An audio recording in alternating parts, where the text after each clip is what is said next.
देखिए आज का हमारा जो टॉपिक है वो क्या है, एकांतर कोण है। ठीक है, जब हमने आपको बताया था तिर्यक रेखा के बारे में बताया था कि जब दो रेखाओं को, ठीक है, एक रेखा दो अलग अलग बिंदुओं पर काटती है तो वह रेखा उस रेखाओं की क्या कहलाती है, तिर्यक रेखा कहलाती है। जैसे मान लीजिए हमारे पास आपके लिए कुछ है, टीएलएम है, देखिए ध्यान से। ठीक है, ये जो है यहाँ पर मान लीजिए ये है एक रेखा, मान लो ये जा रही है और एक रेखा ये जा रही है। एक रेखा हमारी ये है और एक रेखा ये है। इसको अगर हम इस पर ड्रॉ करें, एक रेखा ये है और एक रेखा, जैसे चाहो वैसे ड्रा कर सकते हैं। रेखा का मतलब क्या है कि दोनों तरफ एरो लगा होगा तो हम पहचान पाएंगे कि यह रेखा है और इस रेखा को, इन रेखाओं को एक रेखा काट रही है तो एरो लगा दीजिए, एक रेखा काट रही है। मान लो ये पॉइंट P है, ये पॉइंट क्या है, Q है।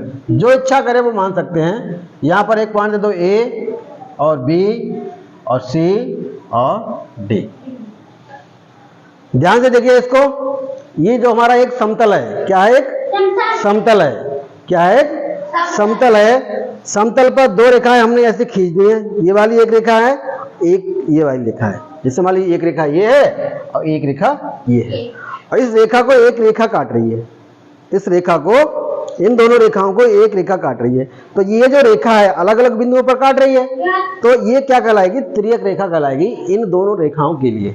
ठीक है, अब यहाँ पर हमने तो बताया कि जो कितने कोण बनेंगे, 1 2 3 4, 4 कोण बन गए। यहाँ पर भी 1 2 3 4, यानी कि कुल मिलाकर के 8 कोण बनेंगे। ठीक है, अब 8 कोणों में से देखिए ये जो रेखा है इसके ऊपर कोण है, ये रेखा इसके नीचे कोण है, तो इन्हें क्या कहते हैं हम, बाह्य कोण। क्या कहते हैं, बाह्य कोण कहते हैं। और जिस रेखा के अंदर की तरफ है, इधर भी है और इधर भी है, एक कोण ये है, एक कोण ये है, एक कोण ये है और एक कोण ये है, तो इसको हम क्या कहेंगे, अंतः कोण। ठीक है, अब हम बात करते हैं एकांतर कोणों की। इसकी बात करेंगे, एकांतर कोणों की बात करेंगे।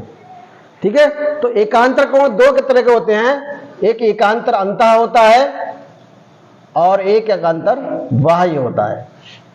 ठीक है, एकांतर अंतः और एकांतर बाह्य कोण होता है। अब देखिए इसको समझने की हम कोशिश करते हैं। यहां पर देखिए इससे, ये हमारा प्लेन है, ये क्या है, एक प्लेन है और प्लेन पर अब देखिए यहाँ पर ये जो कोण है 1 2 3 4, 4 बाह्य कोण है और 4 क्या है, 1 2 3 4, ये क्या है, अंतः कोण है। अब हम बात करेंगे अंतः कोण की। किसकी बात करेंगे, अंतः कोण की। जब अंतः कोण होगा तो कहां होगा, अंदर की तरफ होगा। अंतः कोण होगा वो क्या होगा, अंदर की तरफ होगा। अब कहेंगे एक शब्द इसमें जुड़ गया, एकांतर। एकांतर माने कि एक को छोड़ करके, एक को छोड़ करके। अब देखिए यहां पर 1 2 3 4, ठीक है, तो 1 2 3 4, तो एक के बाद दूसरा नंबर आ गया, दूसरे बाद तीसरा, यानी कि इसके बाद इसको आप छोड़ दीजिए। ये कोण, इसका अगर हम एकांतर कोण ढूंढना है, जैसे मान लीजिए ये है, ये वाला कोण है ये, तो ये वाला कोण ये है, ये वाला, और एक ये है, मान लो ये 1 है, ये 2 है और ये 3 है और ये 4 है। ठीक है, अब हम कहें कि एक जो कोण है, कोण नंबर 1 है, उसका एकांतर कोण कौन सा होगा, यानी कि एक को छोड़ने के बाद, एक को छोड़ने के बाद कहां, अंदर की तरफ, ना कि बाह्य की तरफ। एक को छोड़ने के बाद अंदर की तरफ कौन सा कोण पड़ेगा, तो एक के बाद हमने 2 क्या कर दिया, छोड़ दिया, तो तीसरा कोण क्या हो गया, अंतः कोण हो गया, एकांतर अंतः कोण। ठीक है, तो 1 और 3, 1 और 3, 1 व 3 जो नंबर के हैं वो क्या कहलाएंगे, एकांतर अंतः कोण कहलाएंगे, एकांतर अंतः कोण कहलाएंगे। इतना बात समझते। अब एक और आ गया, एकांतर बाह्य कोण। एकांतर बाह्य कोण, अब बाहर की तरफ कौन कौन से, 1 2 3 4, 4 बाह्य है, तो उनका नाम दे दीजिए। 1 2 3 4 हो गया, इसको दे दिए 5, इसको दे दिए 6, इसको 7 और इसको 8। 6 5 7 8 क्या है ये बाह्य कोण है। ऊपर वाले क्या होंगे 1 2 3 4, 4 का ये 5 6 7 8, ठीक है। ये 4 कोण क्या होंगे बाह्य कोण होंगे। अब बाह्य कोण में एक एक को छोड़ के गिनना है तो एकांतर बाह्य कोण कहेंगे उसे। तो मान लीजिए जैसे मान लो इसका हमें निकालना है, इसका निकालना एकांतर बाह्य कोण, एकांतर बाह्य कोण। तो इसके बाद इसका नंबर आता है तो इसको आप छोड़ दीजिए और इसके बाद किसका नंबर आएगा इसका 7 का। तो 5 का जो एकांतर बाह्य कोण होगा वो क्या होगा 7 होगा। तो 5 का 5 बार जो 7 है वो एकांतर क्या होंगे बाह्य कोण होंगे, एकांतर बाह्य कोण होंगे।